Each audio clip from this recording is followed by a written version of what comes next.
Bonjour et bienvenue à notre présentation de l'étude terroir qu'on a menée à l'AOC Lavaux dans l'aire de production Villette. Cette étude était une collaboration entre l'école de Changin et Acroscope et aussi les vignerons de Villette. Donc l'initiative l'idée de cette étude vient de souhait de la réclassification de système de AOC en Suisse. Donc l'objectif dans le mi-terme, c'est d'adapter le système suisse des AOC au système européen des AOP et IGP.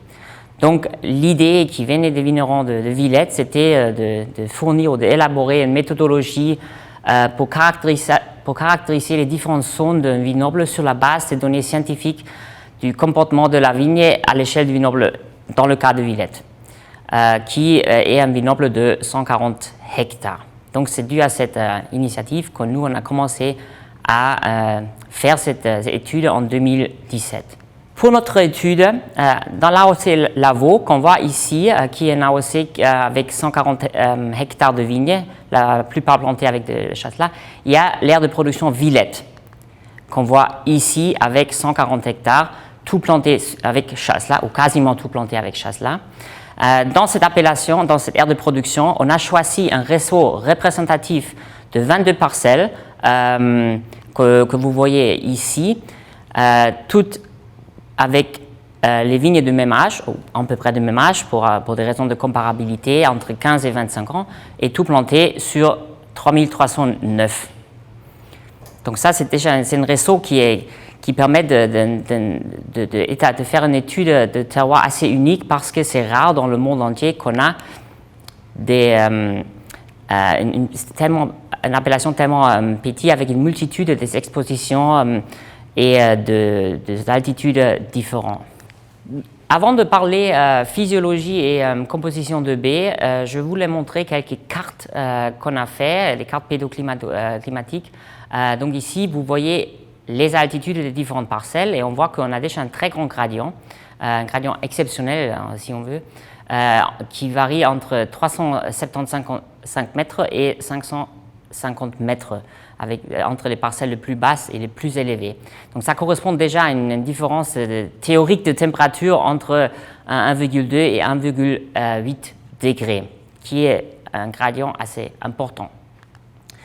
Si on regarde l'exposition, on voit ici que un tiers de parcelles est exposé sud et la plupart des autres parcelles ils sont exposés sud-ouest-ouest. Nous, on a pu calculer la radiation potentielle reçue par les différentes parcelles et si on regarde cette carte de radiation potentielle, on voit que bien évidemment les parcelles exposées sud, ils reçoivent beaucoup plus de rayonnement ou plus de rayonnement que les parcelles exposées sud-ouest-ouest. En ce qui concerne la géologie, on a des sols assez hétérogènes, de la géologie assez hétérogène, je dois dire, avec quelques sols, quelques parcelles qui sont sur du calcaire marneux ou sur de la molasse, mais la plupart des parcelles qui est sur des moraines graveleuses ou de moraines de fond. On a aussi pris les cartes de hydromorphie et on voit d'une manière principale que la plupart des sols, ils ont une réserve utile classique pour la région entre 100 et 200 mm. Et sur notre réseau de parcelles, on avait deux parcelles, la 8 et la 12, qu'on voit un peu en haut à gauche, qui ont eux des sols hydromorphes. Tous les autres sols, ils n'étaient pas hydromorphes et ils avaient une réserve utile classique pour la région. Pour l'étude, donc du coup, pour les mesures qu'on a fait, on a installé des sondes de température dans chaque parcelle depuis 2017. Ensuite, on a repéré la phénologie, donc le débourrement, la floraison et le début de véraison. La véraison, le début de maturité. Ensuite, on a caractérisé la physiologie de la vigne avec des mesures simples de vigueur, donc le poids de taille en hiver, le potentiel hydrique foliaire, mais pas sur toutes les années et sur toutes les parcelles, ça je vais t'expliquer tout à l'heure. Ensuite, on a aussi pour le potentiel hydrique, pour évaluer le stress hydrique, on a mesuré le delta C13 dans le mou et on a aussi analysé avec le N-tester la concentration de chlorophylle dans le feuille. Ensuite, on a fait un suivi de maturation de baies à partir de la véraison, donc durant la maturation. À peu près, on a commencé en mi-août et jusqu'avant la récolte. Pour cela, on a pris 300 baies et on a analysé les poids, les sucres, les acides et l'azote assimilable, entre autres. Donc, ici, je vous montre les conditions climatiques générales des 3 années de l'étude, 2017, 2018, 2019, de la sonde de température à Bourg-en-Lavaux, donc pour toute l'appellation, pas des sondes de température individuelles. Ici, on voit que l'année 2019 était particulièrement froid par rapport aux autres années, notamment en avril et mai, et l'année 2018 était plus chaud, surtout à partir du mois d'août, septembre et octobre, que les années précédentes, que les 2 autres années. Si on compare d'une manière générale les températures moyennes, on voit ici en haut à droite la température moyenne pour la période avril à octobre depuis 1961 jusqu'à 1990. Et cette température moyenne était de 14,7 degrés. Pour la période suivante, 91 à 2010, on a déjà une augmentation de 1 degré de cette température moyenne due au réchauffement climatique. Si on prend maintenant les années d'études, on voit que les 2 années 2017 et 2019, ils sont déjà légèrement plus chauds que la période 91 et 2010, avec 2016 16,1 degrés et 2019 15,9 degrés, qui fait une somme de température autour de 1500 degrés jour pour 2017 et 1400 jours pour 2019. La pluviométrie était classique pour 2017, un peu plus élevée pour 2019 avec 500 et 700 mm de pluie pendant la période de végétation qui peut être considérée comme une pluviométrie classique pour des régions viticoles septentrionales. Alors que 2018, si vous voyez ici, la température moyenne pendant la phase de végétation est déjà beaucoup plus élevée, donc plus d'1 degré, et ça c'est quand même considérable, et ça augmente beaucoup aussi les sommes de température. Et aussi, la pluviométrie était beaucoup plus faible, avec quasiment la moitié de pluie en comparaison avec 2019. Donc c'était une année particulièrement chaud et sec, donc une année qu'on pourrait s'attendre d'avoir de plus en plus dans le cadre du changement climatique. Donc c'est une année aussi où on peut bien déjà anticiper, imaginer ce qui va se passer dans le cadre du changement climatique. Maintenant, ici, sur le diapo, vous voyez la variabilité de la température entre les parcelles. Donc, toutes les données qu'on a mises dans les différentes parcelles. Donc, vous voyez ici les températures moyennes, donc la variabilité des températures moyennes, minimales, maximales, en 2018, 2017 et 2019. Ce qu'on voit, si on regarde la température moyenne, on a une certaine variabilité, notamment due à gradient de l'altitude. Et ce qui est assez étonnant ou considérable, c'est que cette variabilité de la température moyenne, dans l'année le plus extrême, en 2018, ça va jusqu'à 2,5 degrés entre les parcelles les plus frais et les parcelles les plus chaudes. Maintenant, je vais vous parler physiologie et phénologie de la vigne. Ici, on voit le débourrement. Et ce qu'on peut observer, c'est que la date de débourrement en 2017 et 2019, ce qu'on voit en bas à gauche, est légèrement ou considérablement avancée par rapport aux périodes précédentes. Ce qui n'est pas le cas en 2018 parce qu'on a eu un hiver ou un printemps assez frais, alors qu'en 2018, on avait des températures très chaudes plus tard dans la saison. Si on regarde la corrélation de débourrement entre les différentes parcelles, donc ici sur la graphique que vous voyez ici, chaque point est une parcelle, et on voit qu'il y a une corrélation systématique des parcelles qui sont le plus élevées, donc les parcelles qui sont le plus en altitude débourrent systématiquement le plus tardif dû à une température qui est moins élevée en altitude. Et ça, c'est quelque chose, c'est en fait un des seuls facteurs où on voit une nette corrélation entre les différentes parcelles. Ce qu'on voit aussi, et ça c'est dû à cette gradient de température dont j'ai parlé avant, c'est qu'on a un gradient assez important de date de débourrement qui va jusqu'à 10 jours entre les parcelles les plus tardives et plus précoces. Si on regarde la floraison, on voit que, surtout en 2018, on rattrape le retard qu'on a pris pour le débourrement. Et ce qu'on voit surtout aussi, c'est la différence entre les parcelles pour la floraison n'est plus trop élevée. Et ça, c'est quelque chose qu'on a souvent vu déjà dans la littérature, dans les études précédentes. Avec toujours les parcelles les plus élevées qui sont légèrement en retard. Maintenant, je vais vous parler de l'année particulière 2018 parce que, comme j'avais dit, c'était une année particulièrement chaude et sec. Et dans cette année, on a évalué le stress hydrique par potentiel hydrique foliaire.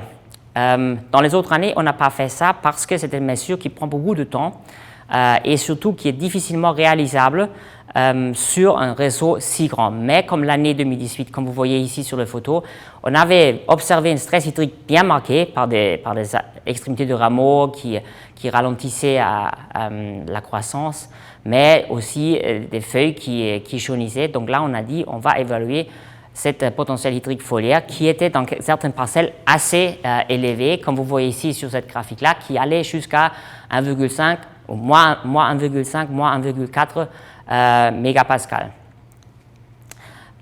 Et ce que je voulais montrer avec cette figure-là aussi, on voit une corrélation entre cette potentiel hydrique foliaire et cette mesure de delta C13, c'est une mesure de carbone 13 qu'on fait à la fin de la saison dans le mou de B. Et ça permet aussi d'évaluer le stress hydrique pendant la saison. Donc c'est une mesure intégrative, mais qu'on peut seulement faire après la saison. Donc ça permet d'évaluer la saison, mais de ne pas, par exemple, gérer une irrigation. Donc pour cela, le potentiel hydrique foliaire est mieux adapté. Mais pour une étude scientifique comme celle-là, le delta C13, ça fonctionne assez bien. Si on regarde maintenant la composition de B, ici vous voyez les moyennes de toutes les parcelles de chaque année. Donc ici vous voyez les sucres en Huxley, le poids de B individuel pour chaque année, le delta C13, donc cette mesure pour le stress hydrique, et les acidités. À gauche, vous avez les 3 années l'acide tartrique, et à droite de cette graphique-là, vous avez l'acide malique. Si on regarde les sucres, on voit qu'en 2017 et 2019, c'est très similaire. En 2018, on voit que la moyenne n'est pas significativement plus élevée, mais est plus élevée. On voit aussi, surtout, que le poids de B individuel est beaucoup moins élevé que dans les 2 autres années, sur toutes les parcelles. Et donc, bien évidemment, sur cette graphique, on peut en conclure que c'est le stress hydrique exprimé ici en delta C13, donc qui est plus élevé, comme j'ai expliqué aussi avant, et ça on le voit aussi sur cette graphique-là. Et donc cette stress hydrique a provoqué une diminution de poids individuel de B qui a bien évidemment augmenté la concentration de sucre par la diminution de poids de B. Si on regarde les acides, c'est assez intéressant, on voit qu'il y a un comportement très différent entre les 2 acides. Je pense que la plupart de vous le savent, j'espère surtout mes étudiants. Et on voit que l'acide malique, en 2018, est considérablement plus faible que dans les autres années. Là, on voit que l'acide malique, par cette température qui était plus élevée en 2018, elle a augmenté la respiration, donc la quantité et la concentration d'acide malique en 2018 était beaucoup plus faible, alors que l'acide tartrique, aussi dans 2018, est plus élevé. Et là, on voit clairement qu'on ressent en concentration, donc c'est-à-dire cette diminution de poids individuel de B et la non-métabolisation de l'acide tartrique fait que la concentration par B d'acide tartrique augmente.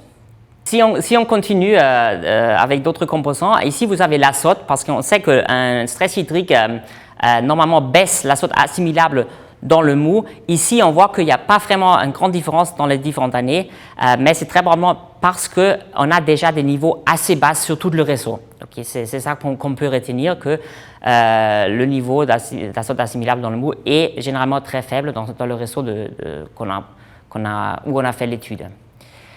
Si on regarde maintenant encore une fois le poids de B, mais cette fois-ci, on regarde le poids moyen individuel de chaque parcelle. On voit qu'en bleu et en noir, les 2 années classiques 2019 et 2017, et sur l'axe X, on voit le delta C13, donc cet indicateur pour le stress hydrique. On voit qu'en 2019 et 2017, on n'a pas vraiment une corrélation nette. Mais ce qu'on voit, c'est en 2018, si le stress hydrique, donc si on va vers le droit, le stress hydrique augmente, on a une diminution de poids qui devient presque linéaire, le plus vers le stress hydrique droit. Donc ça, on le savait, le stress hydrique modéré ou sévère diminue la taille de B. Ça, c'est quelque chose qui est connu. Si on regarde la même graphique, mais avec les sucres, donc le stress hydrique sur l'axe X et la concentration en sucre sur l'axe Y, on voit que cette corrélation qu'on a observée en 2018 est un peu moins importante. Donc on ne va pas systématiquement, ou dans tout cas, on ne va pas une augmentation de sucre de la même manière qu'on observe une diminution de poids de B. Ça montre qu'il y a, comme on a vu sur le diapo précédent, il y a un effet de concentration, mais aussi il y a un effet d'augmentation d'accumulation de sucre actif par un stress hydrique modéré. Donc ça, on le sait aussi, un stress hydrique modéré, surtout pour le cépage blanc, peut être favorable pour la qualité. Un mot sur la corrélation de taux de sucre, ici illustré en Brix, mais ça équivaut les Huxley, entre les différentes années et les différentes parcelles. On voit sur ces 3 graphiques-là que la corrélation de concentration de sucre entre les différentes parcelles est très mauvaise. Okay, ça peut être dû parce qu'on a un changement de poids de B ou autre. Mais ce qui est intéressant, en fait, si on prend les mêmes parcelles et on fait le ratio d'acide malique par rapport à l'acide tartrique, ce qui est un ratio qui est indépendamment du poids de B, donc vous n'avez pas cette fluctuation, cet effet de dilution et de concentration qui interviennent, on voit qu'une corrélation qui est beaucoup plus nette et qui est assez constant d'une parcelle à l'autre. Donc on voit systématiquement des parcelles qui ont un taux d'acide malique sur acide tartrique élevé ou faible. Et ça donne une perspective pour l'avenir parce qu'on pourrait s'imaginer que des parcelles qui ont un ratio M sur T plus élevé pourraient être mieux adaptées aux conditions futures du changement climatique. Si maintenant on fait une analyse globale, donc on analyse un composant principal, et on essaie de regrouper les différentes parcelles, on observe ça. Donc ici, vous voyez les différents paramètres qu'on a mesurés dans cette analyse en composant principal, les différentes années. Et la seule chose qu'on voit ici, c'est que ces choses-là, c'est l'altitude, la floraison et le déboulement, c'est les seuls paramètres qui corrèlent bien dans chaque année. Tout le reste est malheureusement pas très bien corrélé et ça se voit sur la carte de regroupement des différentes parcelles. Donc ici, vous avez tous ces paramètres-là qui ont été utilisés pour faire un regroupement des différentes parcelles et on voit que cet regroupement dans les clusters, dans les réseaux, est très hétérogène et change d'une année sur l'autre.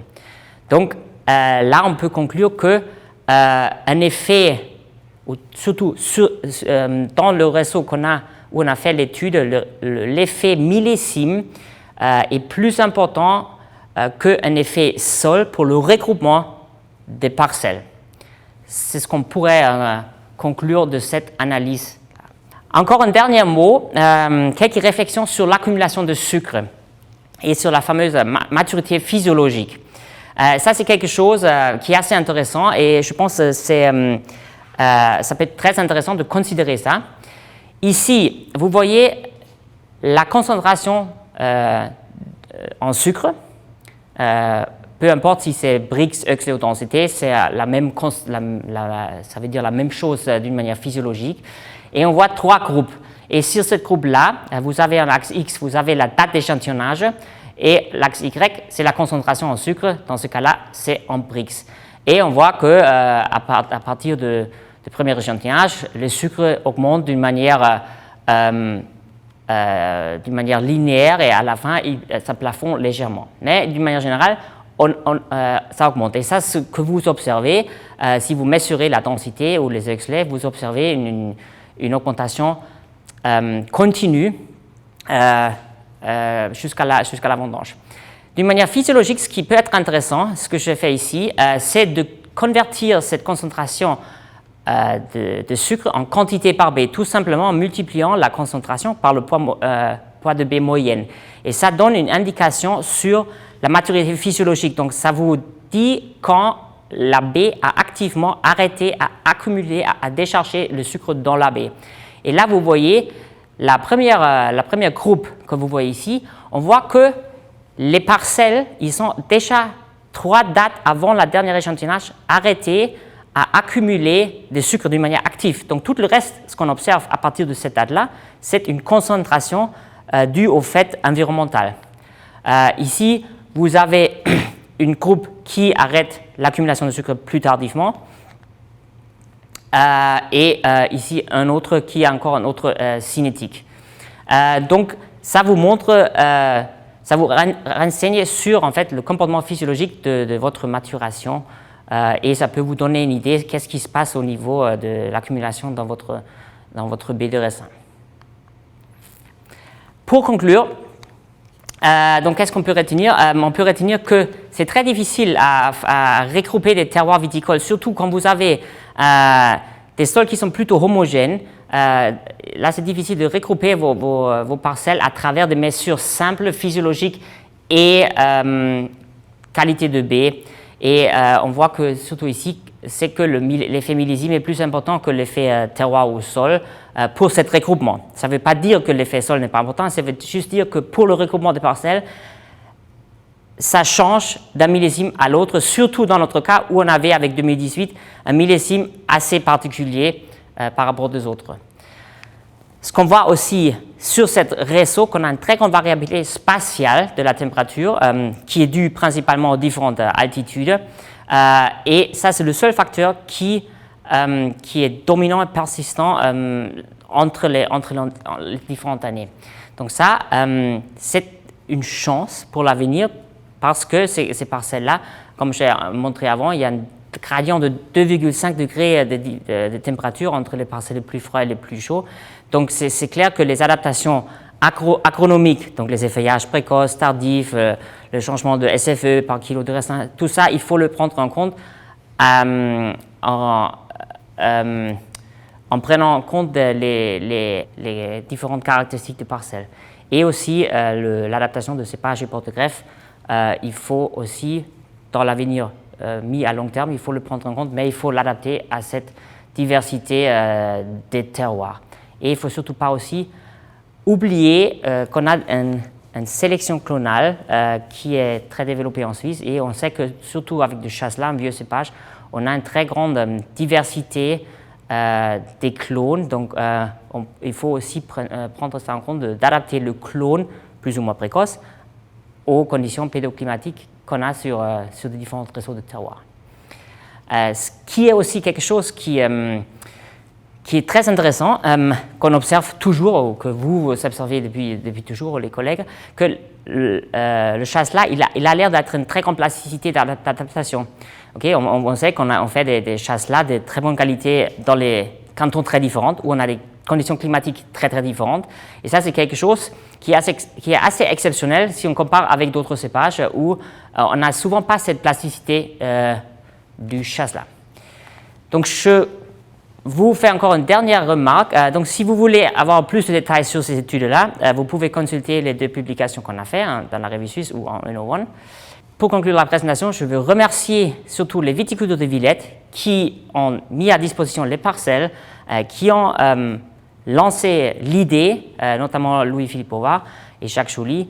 Et surtout, je veux remercier la Fédération vaudoise des vignerons pour le financement de l'étude et nos étudiants, bachelors et stagiaires Axel Vacheron, Alexia Henny, Pierre Durand, Cyril Toche et aussi les collègues d'Acroscope, Sandrine et Thibaut, pour leur aide pendant l'échantillonnage et le support pendant toute l'étude. Merci pour votre attention.